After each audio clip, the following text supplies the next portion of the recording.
I'm honoured to take my place as Prime Minister in this House and to take on responsibility at a vital time for our country. I am determined to deliver for everybody across our United Kingdom.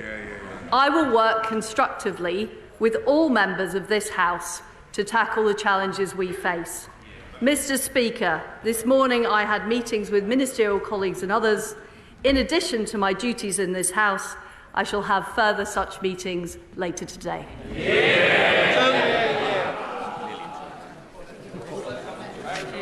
Thank you, Mr. Speaker. Can I warmly welcome the Prime Minister to her place? It's her first PMQ and it's also mine. In a leaked audio tape, the Prime Minister is heard saying that British workers need to put in more graft and that they are lacking in skill and application. She also wants to take away their basic workers' rights. In my Erdington constituency, the latest figures from the Commons Library show that children over 7,000 households are living in child poverty, and that 68% of those households have working parents. So does the Prime Minister believe that thousands of working parents on low income in my community should just put in more graft? Well, I congratulate the Honourable Lady on her first Prime Minister's question. And what I am determined to do as Prime Minister is to make sure we have an economy with high wages and high-skilled jobs. And the way I will achieve that is through reducing taxes on people across our country and boosting economic growth. That is the way that we will make sure we get the investment and the jobs that people deserve. I want to warmly congratulate my right honourable friend on becoming the third woman Prime Minister.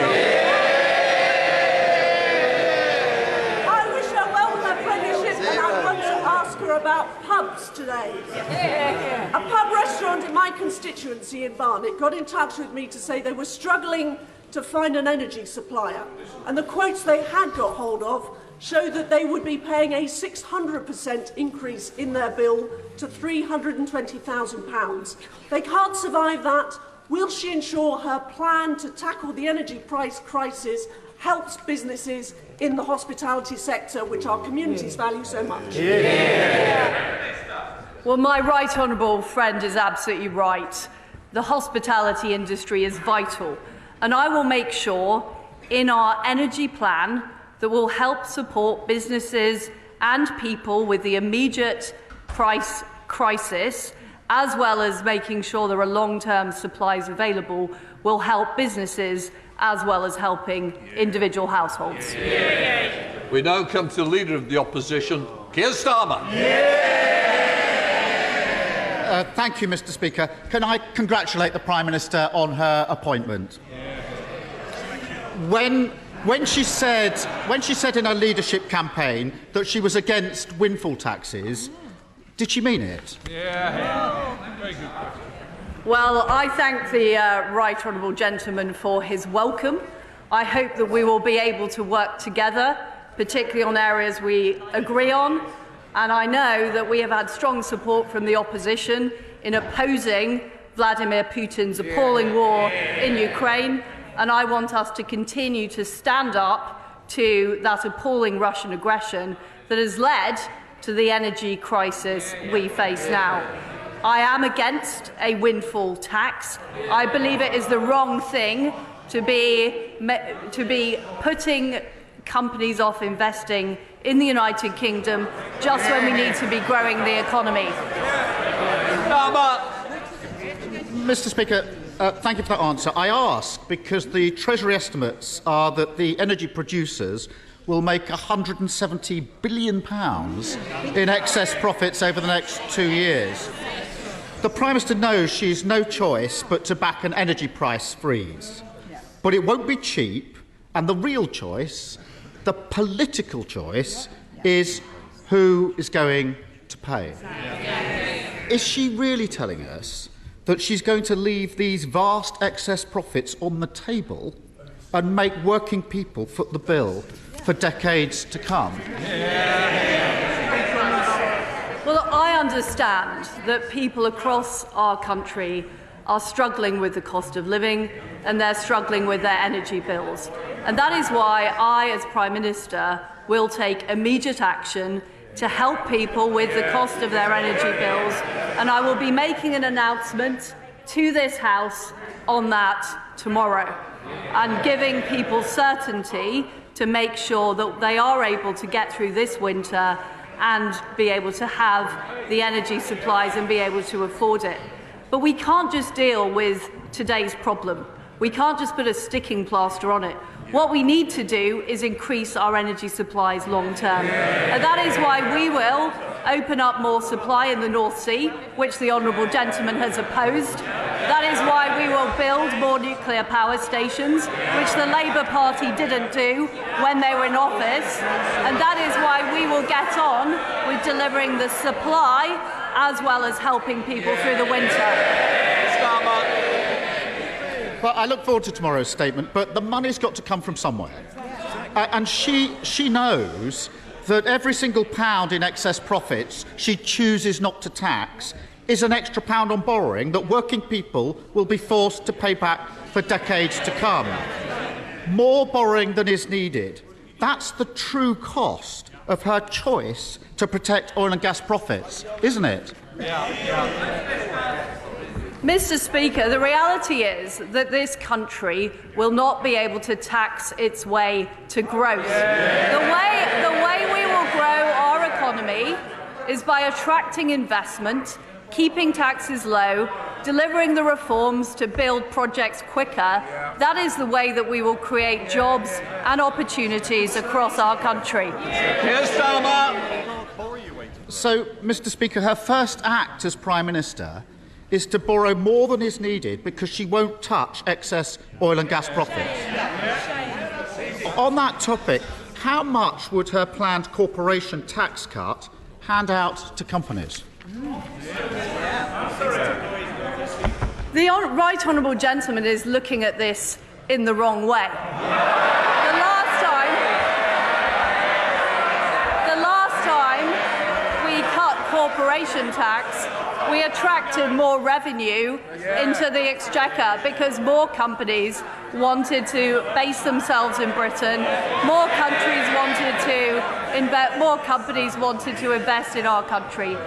And if taxes are put up and raised to the same level as France, which is what the current proposal is, and which I will change as Prime Minister, that will put off investors, it will put off those companies investing in our economy, and ultimately that will mean fewer jobs, less growth and less opportunities across our country. Mr. Speaker, it's extraordinary that not only is the Prime Minister refusing to extend the windfall tax, she's also choosing to hand the water companies polluting our beaches a tax cut. She's choosing to hand the banks a tax cut. She's choosing to hand the banks a tax cut. Add it all together, and companies that are already doing well are getting a £17 billion tax cut, while working people pay for the cost of living crisis, stroke victims wait an hour for an ambulance, and criminals walk the streets with impunity. Families and public services need every penny they can get. How on earth does she think that now is the right time to protect Shell's profits and give Amazon a tax break? I'm on the side of people who work hard and do the right thing. That is why we will reverse the national insurance increase, and that is why we will keep corporation tax low. Because ultimately, we want investment right across our country. We want new jobs and new opportunities. And that is what I will deliver as Prime Minister. Mr. Speaker, the Prime Minister claims to be breaking orthodoxy, But the reality is she's reheating George Osborne's failed corporation tax plans, protecting oil and gas profits and forcing working people to pay the bill. She's the fourth Tory Prime Minister in 6 years. The face at the top may change, but the story remains the same. There is nothing new about the Tory fantasy of trickle-down economics. Nothing new about this Tory Prime Minister who nodded through every single decision that got us into this mess and now says how terrible it is. And can't she see there's nothing new about a Tory Prime Minister who, when asked who pays, says it's you, the working people of Britain? Well, there's nothing new about a Labour leader who is calling for more tax rises.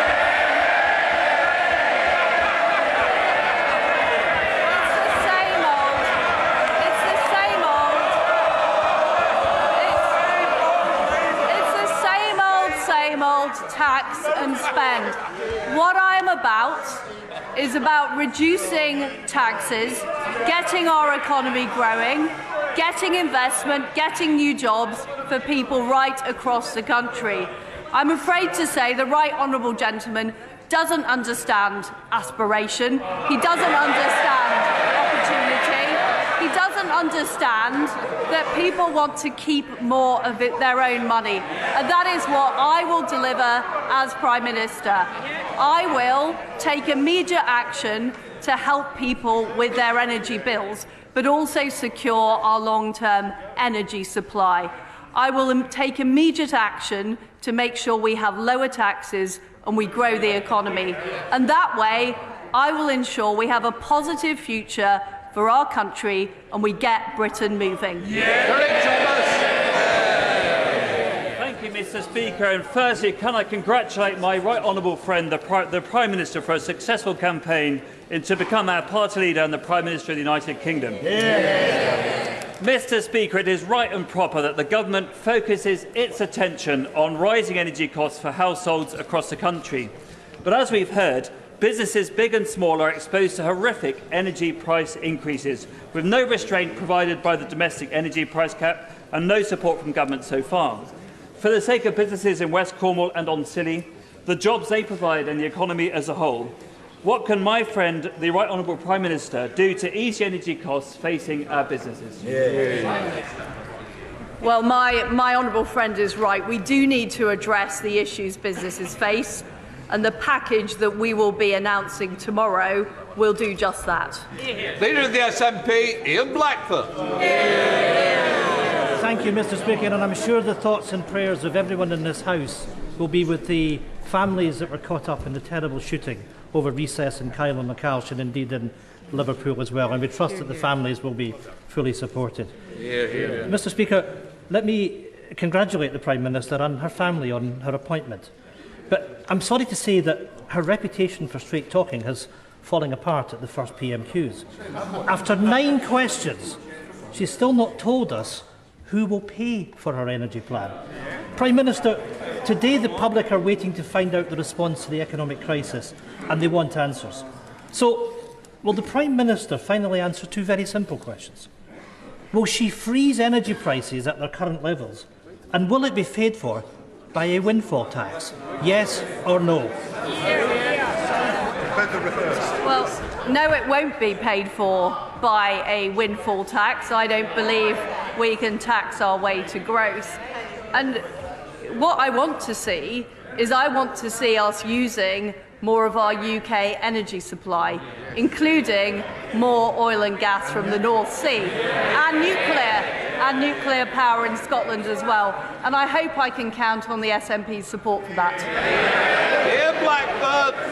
Well, thank you, Mr. Speaker. Can I say that on her first full day as Prime Minister, she has failed to rule out. Shh, let's hear the next question. Ian Blackford. The Prime Minister may have changed, Mr. Speaker, but it's the same old being shouted down by the Tories.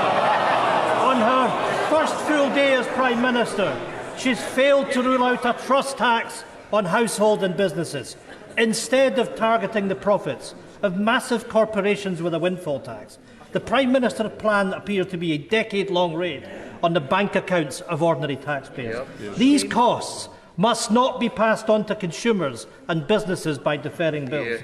Government must announce an enhanced windfall profits tax, making sure that those oil and gas producers pay their fair share from excess profits. Does the Prime Minister understand that her first act as Prime Minister will now define her? A trust tax that households and businesses will be paying for years to come. Well, I'm not quite sure what the right honourable gentleman's position is, because on one hand, he doesn't seem to want oil and gas extraction from the North Sea, and on the other hand, he wants them to pay more taxes. Why does he make up his mind? Chris Lauder. Thank you, Mr. Speaker. Can I also warmly welcome my right honourable friend to her seat as Prime Minister. Mr. Speaker, Scottish Power, Bulb and E.ON, just three of many energy suppliers that say they provide 100% renewable electricity. Yet constituents of mine in West Dorset are baffled that the energy regulator allows those prices to rise on par with oil and gas. Would my right honourable friend confirm that she is on the side of the consumer in her energy policy that we'll hear from tomorrow? Well, I certainly am on the side of consumer, and we need to make sure that we deal with all of the issues in the energy market and the way that energy is regulated. And I will certainly be saying more about this tomorrow. Thank you, Mr. Speaker. The Prime Minister should know by now that many people in the north of Ireland are starving and freezing in their homes. We need a tailored solution for Northern Ireland, but that's much harder to achieve because the DUP are refusing to form a government at Stormont. The new Prime Minister has a choice to make. She can either be on the side of the DUP or on the side of struggling people in Northern Ireland. So whose side is she on? Well, Mr. Speaker, I want to work with all of the parties in Northern Ireland to get the Executive and the Assembly back up and running so we can collectively deliver for the people of Northern Ireland. But in order to do that, we do need to fix the issues of the Northern Ireland Protocol, which has damaged the balance between the communities in Northern Ireland. I'm determined to get on with doing that, and I'm determined to work with all parties to find that resolution. Theresa May. Thank you, Mr. Speaker. May I congratulate my right honourable friend and welcome her to her position as the third female Prime Minister of the United Kingdom. Can I ask my right honourable friend, why does she think it is that all three female Prime Ministers have been Conservative?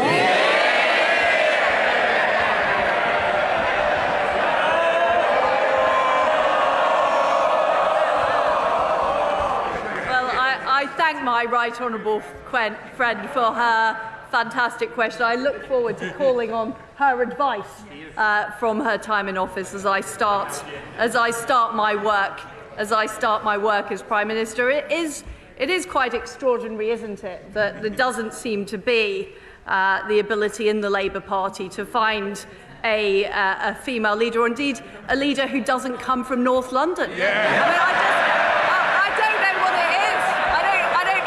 I don't know what the issue is. Thank you, Mr. Speaker. Can I also congratulate the Prime Minister on her appointment? Mr. Speaker, inflation is at a 40-year high. The NHS is on its knees with 6.6 million people waiting for treatment.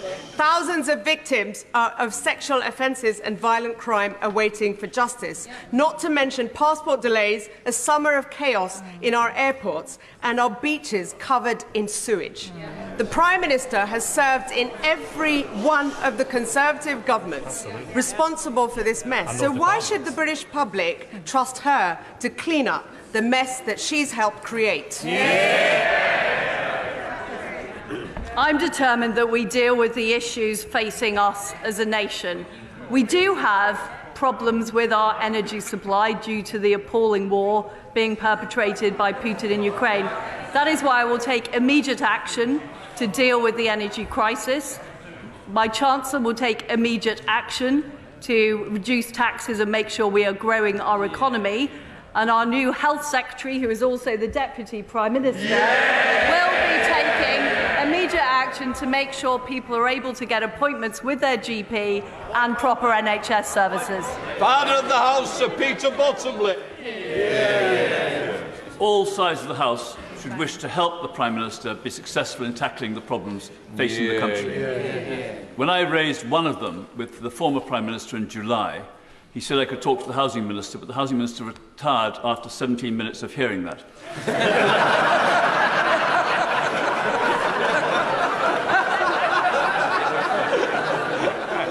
Can I ask the Prime Minister to look to see why the Planning Inspectorate are able to overturn Council's planned protections for green lungs, and will she look at what's happening to the Goring Gap, the A259 in Worthing West and in South Downs constituency, because local councils have no role if they can't protect what matters most to them.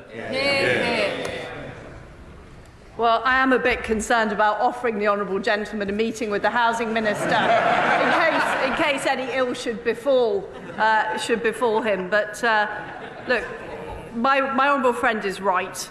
There is not enough power in local hands at the moment. It is too easy for local councils to be overruled by the Planning Inspectorate, and that is certainly an issue that I'm expecting my Secretary of State for Housing to look at. Anna Bardell. Thank you very much, Mr. Speaker. According to the Prime Minister's new Deputy Prime Minister, one of the things that qualified her most for being PM and was one of her greatest achievements was the reintroduction of beavers. Now, I'm all for the beavers, but given her flip-flopping on Brexit and given her inability to understand global affairs, how can constituents like mine, like Waz Abbas, whose energy prices are going to go from £7,000 to £37,000 a year, or Broadtext in Livingston, who are going to go from £50,000 to £250,000 a month, have any faith that she can tackle the oncoming humanitarian crisis? Is she going to come out of her den in number 10 and take real action, or is she going to be as useless and corrupt as her predecessor, who's rocketed off to somewhere in the Pacific? Well, I am determined to tackle the issues we face in energy, and I look forward to the Scottish Government playing their part by building new nuclear power stations.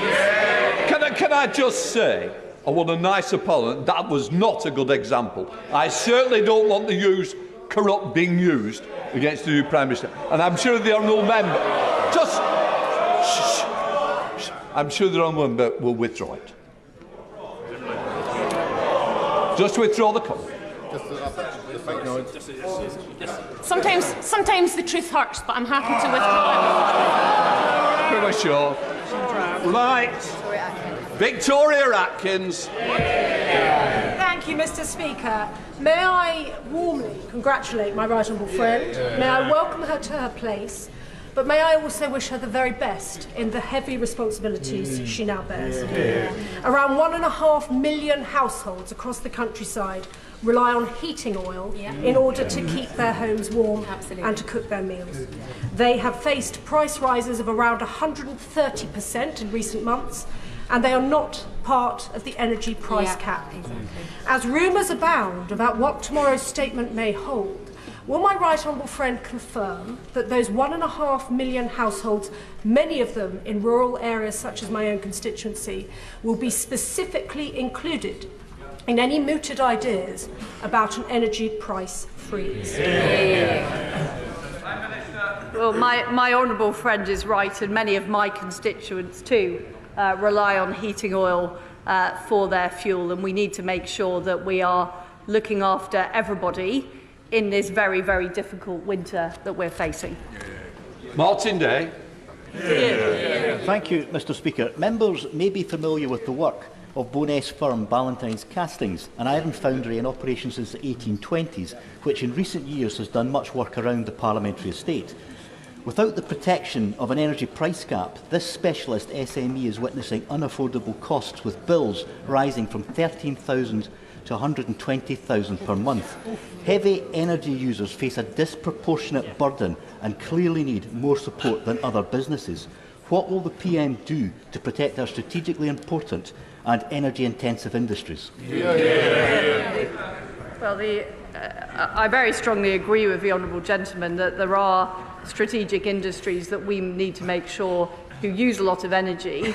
We need to do all we can to help them become more energy efficient, but we also need to make sure that they're able to remain competitive in the global marketplace, and that is certainly something the Energy Secretary is looking at in preparing this package. Dr. Kieran Mullen. I congratulate the Prime Minister on her appointment and tell her I know my constituents wanted to succeed at a difficult time. Outside of the immediate challenges of energy and inflation, levelling up remains a priority for them. One way to demonstrate her commitment to levelling up would be to choose a town like Crewe to host Great British Railways. Can she ensure that levelling up is at the heart of that decision? Well, Crewe is, of course, a great railway town.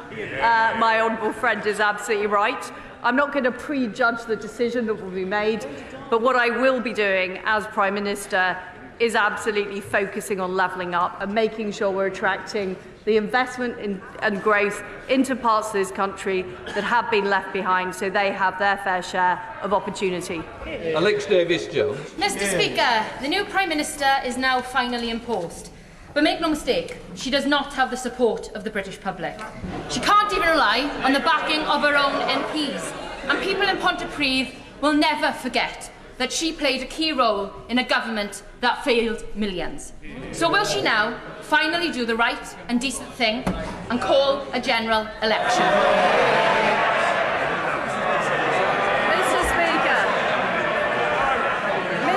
Mr. Speaker, as a country, we are facing a very serious crisis in energy caused by Putin's war in Ukraine.